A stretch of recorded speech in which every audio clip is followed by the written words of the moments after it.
Not a single new hole needs to be dug, just 20% of the existing pits that just need a new tree planted in them. And obviously there's education. We can see the trees that have been planted in the past few months on Atlantic and on Main Street. And it's unfortunate how many of them have already been chopped down, already been knocked down, whether it's by a person after the bar late at night or it's by a shop owner who's not quite certain of the value that it adds to their store. But we need only, again, go one block in either direction to see some of the best urban streetscape really in North America. And these oases, these places, it's not an accident that people flock to those few places in downtown that have the feeling of sitting in a grove of trees, that have this canopy that's mature and green and vibrant. And we can replicate that. It need not be a one-off anomaly in downtown, but rather the template by which we establish comparable places throughout. Wayfinding. I'm sure everyone has a story of somebody who they've either bumped into on the street or was coming to meet them at their office who got just incredibly lost, even between the station and downtown. If you're not from here, it's certainly difficult. It took me a while once I moved here. We have some signage. It's few and far between. It's not very detailed. Sometimes not even really sure what it's telling you to do. But there are some really good examples around the country and around the world that could be so easily implemented throughout the downtown. And starting at those places of greatest importance, starting at the train station, starting at Veterans Park, starting at those places where you know a decision is being made by a user of the downtown and providing the information that they need to get to where we'd like them to end up. There's not really a rhyme or reason to this order necessarily, but blank wall treatment. You know, we have a lot of blank garages in downtown. I don't think that's news to anybody. But there's a lot of other smaller blank walls in between where buildings have been torn down over the years. Just one example, fronting one of the public spaces that could be a real gem in downtown, the cut through between Summer and Atlantic Street. A phenomenal opportunity to highlight a local artist's work or information about downtown. And again, examples exist throughout. We could plant a wall fountain. We could create a green wall. Green walls, like green roofs, provide some stormwater function, certainly provide, cool the urban environment, and definitely provide an aesthetically pleasing backdrop to sitting around in a public square, or painting. The top one's even the Berlin Wall. It's not, on its own really all that interesting of a thing to look at as it stretches from miles and miles along the river. But they've made it a competitive art process, and perhaps more simple, but equally powerful wall art from another city in the Northeast. And an interesting example, again from Berlin, but we've seen examples of this in Boston and other cities. How many of those are not real buildings?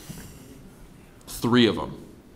It's Potsdamer Platz. It's actually Alexanderplatz next to Potsdamer Platz, where creating the octagonal public space was of such importance, framing that space by buildings, that as the buildings are building out over the next half generation, they actually built up scaffolding with fake facades and fake active ground floors, just so that there wouldn't be an interruption in the urban streetscape around that public space.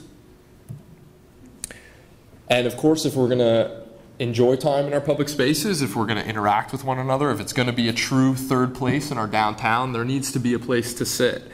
And sorry to pick on this park again, but nowhere to sit. I walked out of my office at the end of the day today in Veterans Park. There was literally a line of 25 people sitting waiting for the bus on the edge of a planter because there's no more official seating.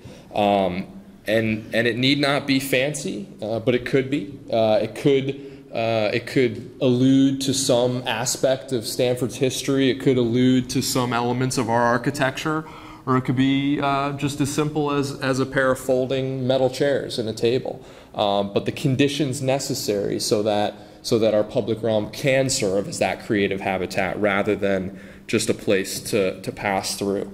And certainly as you're passing through, you know, we'd love for people to learn about the place, for people to know about what's going on, and maybe stay a little while longer. And the only example I know of currently of downtown, and there could be more, is this historical display in Veterans Park. How many people knew this was there? How many people have ever stopped to look at it? Couple. So just some examples from other cities.